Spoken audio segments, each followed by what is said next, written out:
Good day. We are going to be reading chapter 2 of the 12-week year. To my future children, I love you and I hope that you are more intelligent than I ever was, and I'm doing my best to pass down wisdom to you. To any random people looking to purchase a house in Colorado, I'd love the opportunity to compete for your business as a mortgage loan officer. You could reach me at 719-645-5223. Let us begin. Chapter 2, Redefining the Year. Most people, and most organizations for that matter, don't lack ideas. Whether they're effective marketing techniques, sales ideas, or cost-cutting measures, or customer service enhancements, there are always more ideas than you can effectively implement. The breakdown is not knowing, but applying. A quote by Henry Ford: "You can't build a reputation on what you're going to do." One of the things that gets in the way of individuals and organizations achieving their best is the annual planning process. As strange as this is going to sound, annual goals and plans are often a barrier to high performance. I'm not saying that annual goals and plans don't have a positive impact. They do. There is no question you will do better with annual goals and plans than without any goals or plans. However, we have found that this annual process inherently limits performance. As we've worked with clients over the years, we have noticed an interesting pattern emerging. Most of them believed, either consciously or unconsciously, that their success and failure was determined by what they had achieved over the course of a year. They set annual goals and created annual plans, and in many cases broke the goals down into quarterly, monthly, and sometimes even weekly plans. But in the end, they evaluated their success annually. The trap is what we call annualized thinking.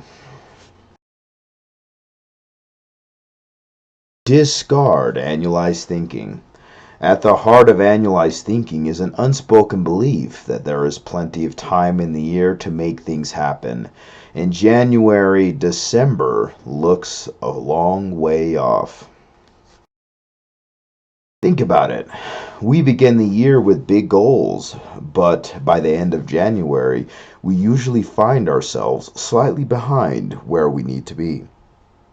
While we're certainly not pleased, we're not too worried, either because we think to ourselves, I've got plenty of time. I've got 11 more months to catch up. At the end of March, we're still a bit behind, but again, we're not too worried. Why? Because we still think we've got plenty of time to catch up, and this thought pattern prevails late into the year. We mistakenly believe that there is a lot of time left in the year, and we act accordingly. We lack a sense of urgency, not realizing that every week is important, every day is important, every moment is important. Ultimately, effective execution happens daily and weekly. Another flawed premise with annualized thinking is the notion that sometime later in the year we will experience a significant improvement in results. It's as if something magical will happen in late September or October that will result in a substantial increase. If we can't produce a substantial increase this week, why do we think we can do it for the entire year? The fact is, every week counts, every day counts, every moment counts. We need to be conscious of the reality that execution happens daily and weekly, not monthly or quarterly. Annualized thinking and planning more often than not leads to the less than optimal performance. In order to perform at your best, you will need to get out of the annual mode and scrub your annualized thinking. Stop thinking in terms of a year. Instead, focus on shorter time frames. The annual execution cycle blinds people to the reality that life is lived in the moment and that ultimately success is created in the moment. It lulls people into believing that they can put things off, critical activity, and still accomplish what they desire, still achieve their goals. At this point, you might argue that almost every organization operates this way, and many of them hit their goals and make plan. I would argue back that making plans does not mean that they are accomplishing what they are capable of. We've had successful organizations increase their results by 50% in just 12 short weeks. In one example, we helped a billion-dollar brokerage operation double its sales productivity in 6 months. That is just not possible operating in an annual execution cycle. However, organizations or individuals are performing, they will perform better in a non-annualized environment. Discard annualized thinking and watch what happens. Great things happen at year end. You've probably seen advertisements or heard the pitches proclaiming unbeatable deals at the end of the year approaches. The fact is, the end of the year pushes get results and are a standard practice in many industries. If you've ever been part of the year-end push, you know that everyone is focused on getting business in and completing important tasks. The difference between success and failure for the whole year can hang in the balance during the last 60 days. More often than not, results spike upward as the days left in the year dwindle towards zero. A quote, unknown: "There's nothing like a deadline to get you motivated." It happens all the time in the insurance and financial services industries. For many agents and firms, December is traditionally the best month of the year, and the fourth quarter often represents 30 to 40% of annual sales. It is amazing what happens when people have a goal and a deadline. Year end is certainly a rousing time in most industries. Activity is up and people are focused, with little time to waste and with clear objectives to meet. Workers focus on the critical projects and opportunities. Tasks that are not directly related to driving results are pushed aside for what really matters in the short term. At this time of the year, there also seems to be an increase in performance-related conversations. Management, focused on achieving their own performance goals, spends more time with the associates reviewing results and encouraging them more than at any other time. Why is it that why do people behave differently in November and December than they do in July and August? Inevitably,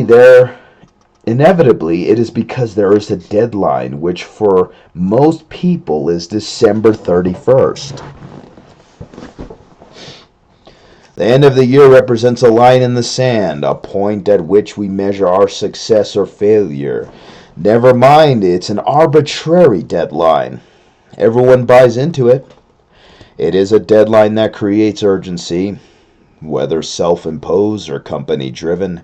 November and December is a crunch time. People procrastinate less at this time of year, recognizing the time is running out.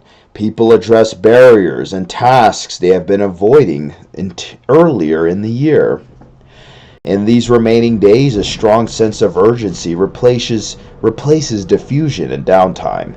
People pull out all the stops to get the business placed before the year ends, and there is a strong surge to cross the finish line before time runs out.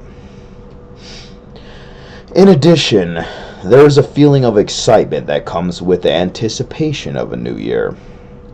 Regardless of how you perform this year, you're hopefully the next year will be better. If you had a tough year, the coming year provides you an opportunity to start fresh.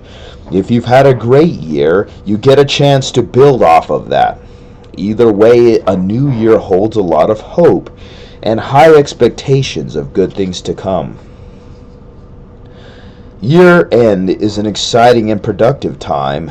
The final 5 or 6 weeks of the year are the most fascinating time of the entire year.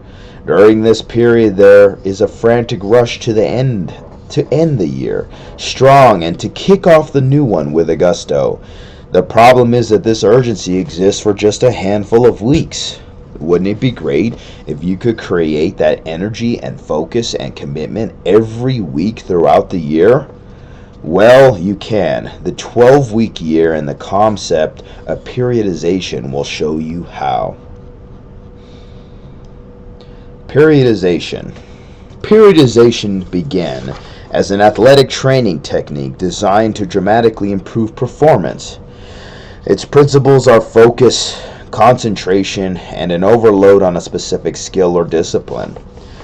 Periodization in sports is a focused training regime that concentrates on one skill at a time for a limited period, usually 4 to 6 weeks. After each 4 to 6 week period, the athlete then moves to the next skill in sequence.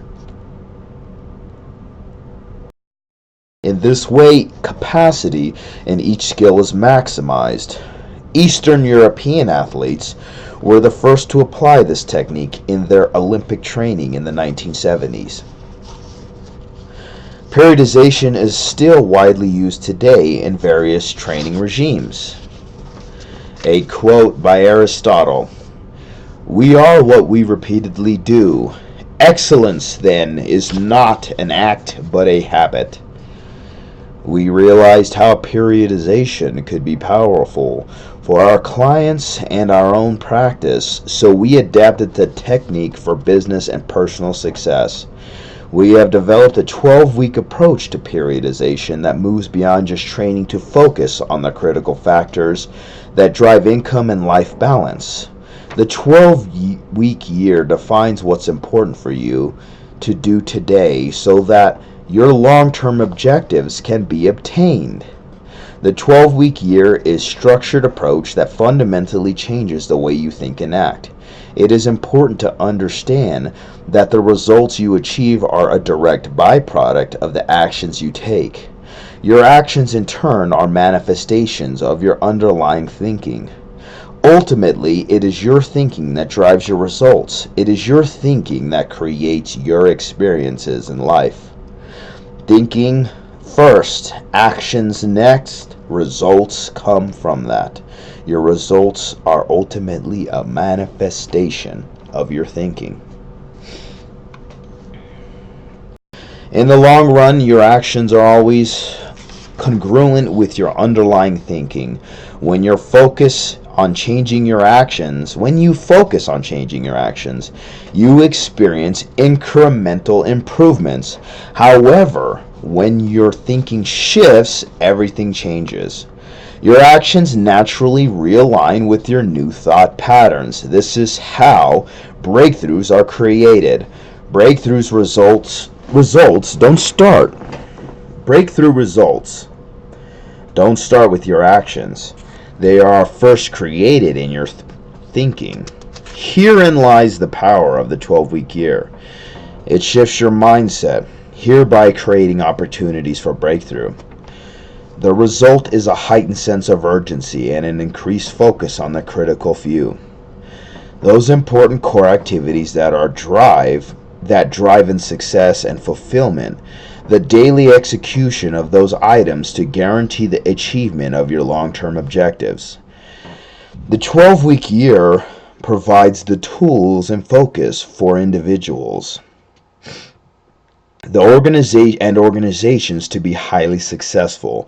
It creates a sense of clarity regarding what is important and a sense of urgency each day to do what is necessary. Furthermore, it addresses harvesting today's opportunities and also planting the essential seeds necessary to ensure continued success. 12 weeks equals a year. Forget about your year. Forget about a year. By now you can see the pitfalls associated with analyzed thinking. Let's redefine a year. A year is no longer 12 months. It is now 12 weeks. That's right. A year is now a 12-week period. There are no longer 4 periods in a year. That's old thinking. Now there is just a 12-week year, followed by the next 12-week year. Ad infinitum. Each 12-week period stands on its own. It is your year. Think about the implications of a 12-week year. The excitement, energy, and focus that happen every December now happen continuously. The year-end push to hit your goals now happens not once every 12 months, but all the time. The reason people start to behave differently in November and December is because they know that December 31st, they will measure their success or failure. Okay, so does that mean I get to give myself 4 birthday presents a year? Just kidding. As I pointed out earlier, December 31st is an arbitrary date. But since it marks the end of the calendar, it seems like a good time to take stock. This is nothing magical about this date. There is nothing magical about this date other than the significance we give it. We have clients whose fiscal year ends on June 30th, and they experience a surge in June as an organization strives to close out the year with a strong finish. The date is largely immaterial. What matters is that there is a point in time where the game ends and success or failure is proclaimed. The 12-week year creates a new endgame date for you to access your success or lack thereof. The great thing about having a 12-week year is that the deadline is always near enough that you never lose sight of it. It provides a time horizon that is long enough for you to get things done, yet short enough to create a sense of urgency and a bias for action. It's human nature that we behave differently when a deadline approaches. We procrastinate less, we reduce or eliminate avoidance activity, and we focus more on the things that matter. The 12-week year also forces you to confront your lack of execution. After all, how many bad weeks can you have in a 12-week year and still have a great year? Since you can't afford to have more than 1 or 2 bad weeks, every day of the week automatically becomes important. The 12-week year narrows your focus to the week and, more to the point, the day, which is where execution occurs. You no longer have the luxury of putting off the critical activities, imagining that there is plenty of time left in the year. Effective execution does not happen monthly, quarterly, or semi-annually. It happens daily. Ultimately, moment by moment, the 12-week year brings the reality front and center. In addition, you now experience the anticipation of the new year every 12 weeks. In the past, if an individual had set a stretch goal for the year, by the third quarter had clearly become unattained, the lack of achievement became demoralizing. It's not uncommon for individuals and even entire teams to have mentally given up on their goal before October. With the 12-week year, that will never happen. Every 12 weeks, you will get a fresh start, a new year. So if you've had a tough 12-week year, you can just shake it off, regroup, and start again. If you've had a strong 12-week year, you can build on that momentum. Either way, every 12 weeks is a new start. The 12-week year changes everything. And just like you do at the end of a calendar year, Every 12 weeks, you take a break, you celebrate, and you reload. It might be a 3-day weekend or a week-long vacation. The important thing is that you take time out to reflect, regroup, and re-energize. For success-oriented people, it's easy to look at what lies ahead and not fully appreciate the ground already covered. The 12-week year presents a minimum 4 times as many opportunities to recognize and celebrate your progress and accomplishments. Focusing on a 12-week year keeps you from getting ahead of yourself and ensures that each week counts. Great job, guys. I will see you for our next chapter 3.